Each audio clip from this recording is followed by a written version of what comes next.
सास को हुआ अपनी भूल का एहसास। शारदा जी एक आम मध्यम वर्गीय परिवार की मुखिया थीं। वे अपने बेटे शिवम और बहू नेहा के साथ रहती थीं।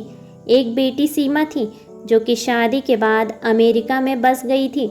शारदा जी के पति की मृत्यु बहुत पहले ही हो चुकी थी। शिवम और नेहा की शादी को भी 5 साल हो गए थे, लेकिन अब तक उनकी कोई संतान नहीं थी। शारदा जी की बहू नेहा भी जॉब करती थी, जो कि शारदा जी को बिल्कुल भी नहीं सुहाता था। वे जल्द से जल्द दादी बनना चाहती थी, लेकिन नेहा और शिवम यह अच्छी तरह से जानते थे कि अभी नेहा का जॉब करना कितना ज़रूरी है। शारदा जी अपने बेटे शिवम से इसके बारे में बात करती तो शिवम किसी न किसी बहाने से बात को टाल देता था। इसलिए वो नेहा को ही परेशान करने के बहाने ढूंढती रहती थी ताकि वह अपनी जॉब छोड़ दे। कुछ समय बाद मानो उनके मन की मुराद पूरी हो गई थी। हालांकि वे दिल की बुरी नहीं थी, लेकिन पोते की चाह में वे ना चाहते हुए भी ऐसा कर जाती थी। अपनी हम उम्र सहेलियों को दादी बनते देखकर उनका मन दुखी हो जाता था। उस दिन भी घर में ऐसा ही कुछ हुआ था। ऑफिस में काम की वजह से नेहा देर तक सोती रही और शारदा जी को अच्छा खासा मौका मिल गया।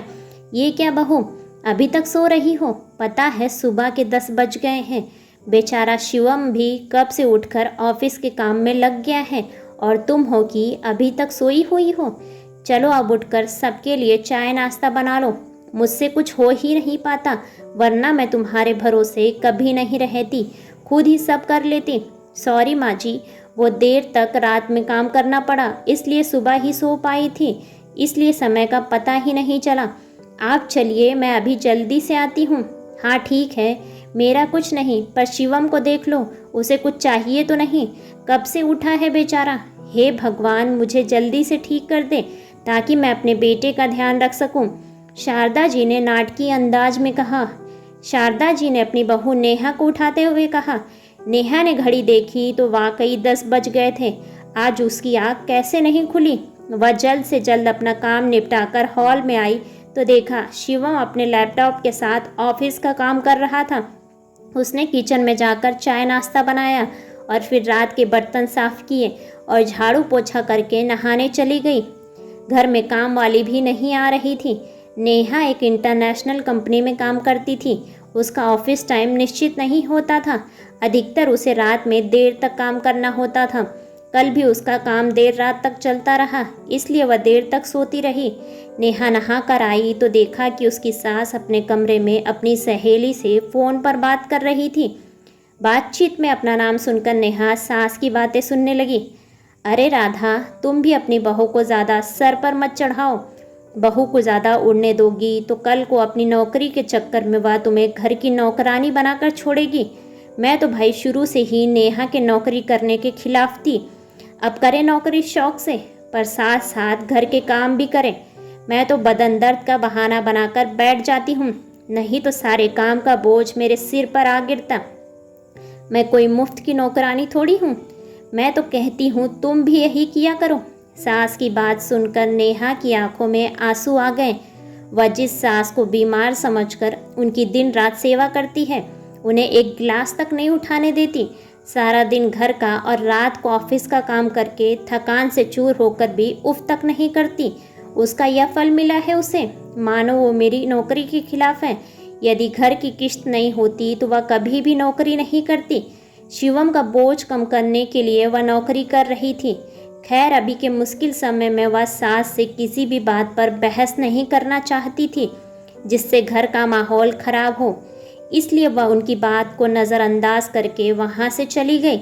लेकिन उसकी नज़रों में शारदा जी की इज्जत ज़रूर कम हो गई थी। दूसरे दिन सुबह सुबह शारदा जी की बेटी सीमा का अमेरिका से फ़ोन आ गया। सीमा की सास उसके पास अमेरिका गई हुई थी। आदत के अनुसार शारदा जी ने जैसे ही सीमा की सास की बुराई करनी चाहिए, वैसे ही सीमा ने उन्हें डपट दिया। माँ अब बिल्कुल भी माँ जी के बारे में अनाप शनाप नहीं बोलेंगी। पता है आपको, आपके चक्कर में मैंने आकर उनके साथ कितना बुरा बर्ताव किया था, लेकिन आज मुझे उनकी कीमत का पता चल गया है।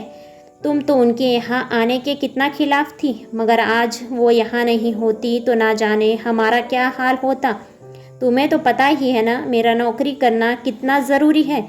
चिंटू का बेबी केयर सेंटर भी बंद है। मैं और राजेश फुल टाइम बिजी रहते हैं। ऐसे में माँ जी ने अकेले ही चिंटू के साथ साथ पूरे घर का सारा काम संभाला हुआ है और मुझे भी कोई काम करने नहीं देती हैं। अगर वो नहीं होती तो हमारा क्या होता, यह सोचकर ही रोंगटे खड़े हो जाते हैं।